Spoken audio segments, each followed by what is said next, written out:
नमस्कार दोस्तों, मेरा नाम है राजेश और स्वागत है आपका फिनवर्ल्ड में। दोस्तों, जैसे कि आप सभी लोग जानते हैं, पिछले कुछ समय से मैं एक सीरीज डेवलप कर रहा हूं जो कि मैं हर वीक पोस्ट कर रहा हूं अपने चैनल पर, how to select good stocks for investment series. दोस्तों, वो हमारी पूरी सीरीज कंप्लीट हो गई और थोड़ी सी लंबी सीरीज हो गई बिकॉज कंटेंट ही इतना ज्यादा लंबा था कि मुझे अलग अलग डिफरेंट पार्ट्स में उसे लेकर आना पड़ा। आई एम श्योर आप में से कई लोग होंगे जो कीप अप नहीं कर पा रहे होंगे कौन सी सीरीज में मैंने क्या डिस्कस किया है, या फिर एक छोटा सा ब्रीफ देने की रिक्वेस्ट कर रहे थे। दोस्तों, आज के इस वीडियो में एक क्विक ब्रीफ दिखाऊंगा कि कौन कौन सा एस्पेक्ट में डिस्कस किए अभी तक 1 से लेकर 9 मेरे पार्ट में, और ये सीरीज की वजह से क्विक रेफरेंस रहेगी कि हमने क्या क्या एस्पेक्ट डिस्कस किया। छोटा सा डिटेल में उसको डिस्कस करेंगे। डिटेल एनालिसिस के आपको वही सब वीडियोस देखने पड़ेंगे बिकॉज वहीं पर मैंने बहुत एक ग्रेट डिटेल में डिस्कशन किया है कि कैसे एक अच्छे स्टॉक का चुनाव कर सकते हैं।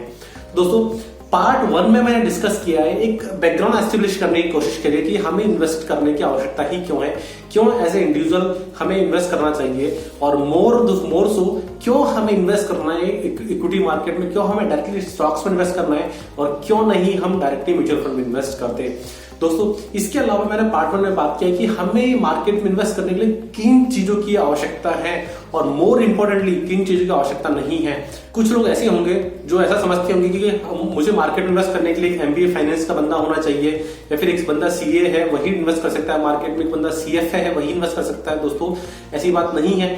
ये सभी बातें मैंने अपने पार्ट में डिस्कशन करी है और बताया आपको कि आपको किन चीजों की बेसिक आवश्यकता है मार्केट में इन्वेस्ट करने से पहले, और कौन सी ऐसी आवश्यकता है जैसे कि फाइनेंस की डिग्री है, ये सब चीजें हमें मार्केट में इन्वेस्ट करने के लिए नहीं चाहिए। फिर मैंने दोस्तों बात किया पार्ट 1 में कि हम कैसे मार्केट में शुरुआत कर सकते हैं। जो लोग बहुत ही नए हैं उनके लिए मैंने म्यूचुअल फंड का रूट बताया था, और जो लोग थोड़ा सा मेहनत करना चाहते हैं, अच्छा वेल्थ क्रिएट करना चाहते हैं, उनके लिए मैं स्टॉक मार्केट का रूट ऑप्ट किया था। दोस्तों, पार्ट 1 में बेसिक्स डिस्कशन करने के बाद हम पार्ट 2 में मूव हुए थे, जहां पर मैंने मेथडोलॉजीज को डिफाइन किया था कि कौन कौन से मेथड्स हैं मार्केट में इन्वेस्ट करने के लिए। उन मेथड्स में दोस्तों, जैसे कि आप सभी लोग जानते होंगे अभी तक कि फंडामेंटल इन्वेस्टिंग है एंड सेकंड साइड है technical method, technical investing basically.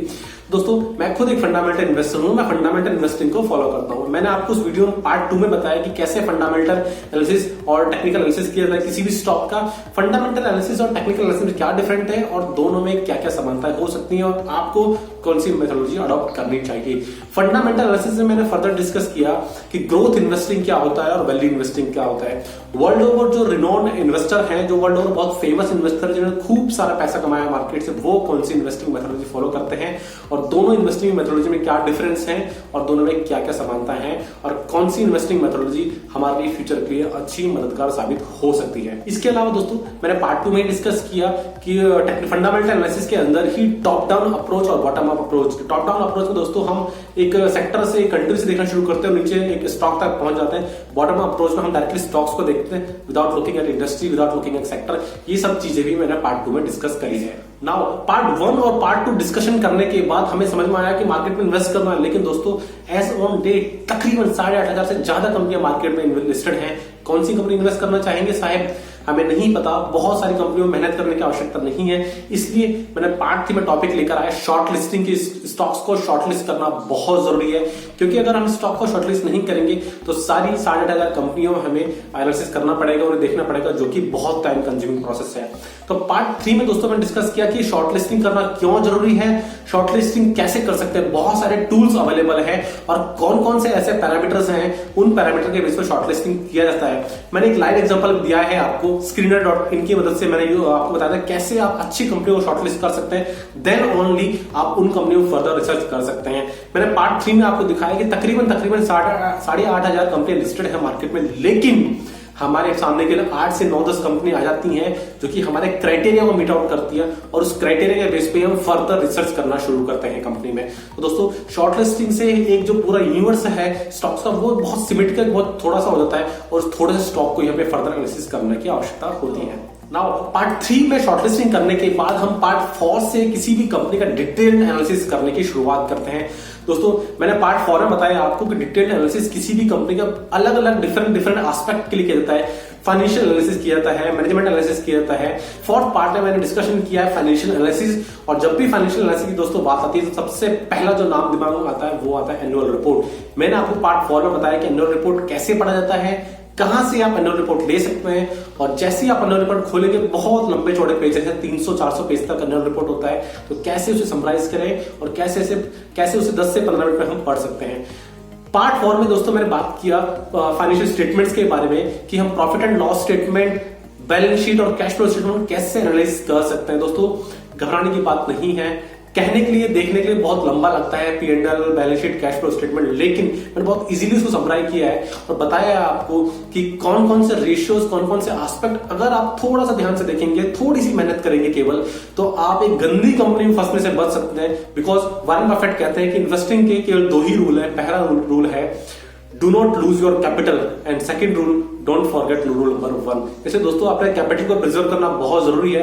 ये सब चीजें ही मैंने पार्ट 4 में बताई है कि आप कैसे जस्ट थोड़ा सा मेहनत करके किसी गंदी कंपनी में फंसने से बच सकते हैं। नाउ पार्ट 4 में फाइनेंशियल एनालिसिस करने के बाद मान लीजिए अगर एक कंपनी बहुत ही अच्छी है, फाइनेंशियल परफॉर्मेंस बहुत अच्छा दे रही है, लेकिन उसका अगर मैनेजमेंट चोर निकला, मैनेजमेंट ईमानदार नहीं निकला, तो कंपनी पैसे जरूर बनाएगी, लेकिन अपने मैनेजमेंट के लिए, अपने प्रमोटर के लिए आप जैसे रिटेल शेयर होल्डर और मेरे जैसे छोटे शेयर होल्डर के लिए पैसा बनाकर नहीं देगी। इसलिए दोस्तों किसी भी कंपनी का मैनेजमेंट एनालिसिस करना बहुत जरूरी है। और जब बात आई मैनेजमेंट एनालिसिस करने की, तो मैंने आपको बताया कि कैसे किसी भी कंपनी का मैनेजमेंट की हम कॉम्पिटेंसी चेक कर सकते हैं, कैसे हम किसी भी मैनेजमेंट की इंटीग्रिटी चेक कर सकते हैं।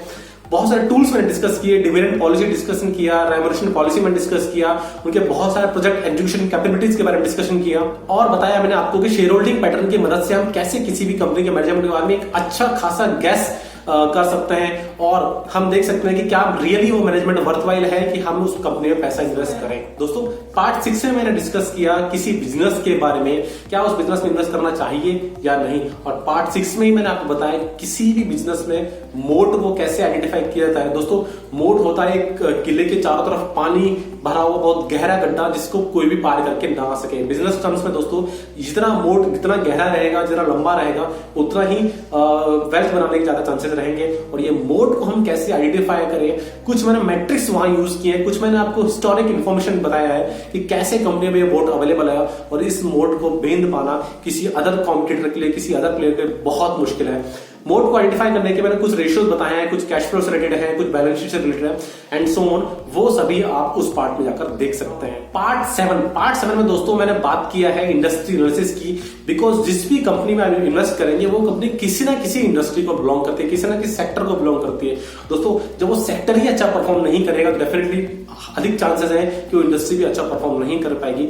इसलिए दोस्तों मैंने पार्ट 7 में बहुत डिटेल में इंडस्ट्री एनालिसिस किया है कि कुछ ऐसी इंडस्ट्रीज है जो ऑलरेडी मैच्योर हो चुकी है। उसमें मैंने एग्जांपल बताया है वीडियो में। हेयर ऑयल, सभी लोग हेयर ऑयल यूज करते हैं आज के टाइम पे, तो hair oil industry further growth करने के थोड़े चांसेस कम है, लेकिन उसमें मैंने बताया कैसे एक वैल्यू चेन अगर क्रिएट की जाए नॉन स्टिकी हेयर ऑयल की, जैसे कि बजाज कॉर्प ने किया है, मैरिको ने किया है, तो हम कैसे एक सिग्निफिकेंट वेल्थ क्रिएट कर सकते हैं। दूसरी तरफ दोस्तों मैंने बात किया है कि कैसे हम एक इंडस्ट्री को एक कंट्री की दूसरी कंट्री की इंडस्ट्री से कंपेयर कर सकते हैं और देख सकते हैं बाकी डेवलपिंग कंट्री और डेवलप कंट्री में क्या ट्रेंड है, और उस ट्रेंड को अगर हम कैरी करें अपने रिसर्च में तो डेफिनेटली एक ग्रेट इंसाइट ले सकते हैं। उस ग्रेट इंसाइट के बेस पे दोस्तों हम अपना डिसीजन मेकिंग कर सकते हैं। ये सभी बातें और भी मैंने बहुत कुछ इंडस्ट्रियल एनालिसिस में पार्ट 7 में कंप्लीट किया है। पार्ट 8 और 9 में दोस्तों मैंने बात किया है वैल्यूएशन एनालिसिस की।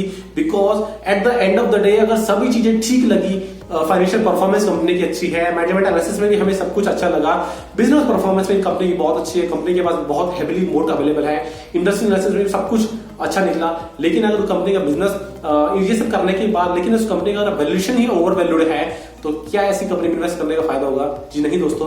वॉरेन बफेट कहते हैं it is better to pay a fair price to a good company than to pay a good price to a fair company. That means जिस प्राइस पे आप उस कंपनी का शेयर खरीदेंगे उस प्राइस से डिसाइड होगा कि आपकी फ्यूचर रिटर्न क्या होने वाली है। इसलिए दोस्तों जो प्राइस हम कंपनी को खरीद के लिए देने वाले हैं उस प्राइस के बारे में डिस्कशन करना बहुत जरूरी है। इसलिए दोस्तों मुझे 2 वीडियो लगे, वीडियो नंबर 8 और वीडियो नंबर 9, इस पूरे एपिसोड को डिस्कशन करने के लिए। और कुछ वैल्यूएशन के बहुत सारे मैट्रिक्स अवेलेबल है दोस्तों मार्केट में, जिनके बारे में अधिकतर लोगों को पूरा इंफॉर्मेशन नहीं होता है। वो मैंने 8 और 9 वीडियो में डिस्कस किया है। कुछ पी है, पीवी मल्टीपल है, डिविडेंड यील्ड है, अर्निंग यील्ड है, प्राइस टू सेल रेशियो है, ईवी बाय EBITDA रेशियो, वो सभी बातें मैंने अपने वीडियो नंबर 8 और 9 में किया है। प्लीज जाके वो देख लीजिए। तो दोस्तों इस वीडियो में जस्ट आपको एक समरी देने की कोशिश करी और बताया है कि एक माइंड मैप दिया है कि हमने कौन कौन से पार्ट्स में क्या क्या डिस्कशन किया है। आई रियली होप कि आपको ये पूरा सीरीज बहुत पसंद आएगा, आपको पूरा सीरीज की मदद से काफी मदद मिलेगा आपकी इन्वेस्टिंग जर्नी में। फिर भी अगर आपके कुछ डाउट्स रह जाते हैं, कुछ आपके सवाल हैं, तो प्लीज नीचे कमेंट बॉक्स में लिखकर मुझे पूछ सकते हैं। दोस्तों इस पूरी सीरीज को अधिक से अधिक लोगों तक शेयर करो, क्योंकि ज्ञान बांटने से बढ़ता है। अगले वीडियो तक के लिए दोस्तों आगे दीजिए, तब तक के लिए जय हिंद।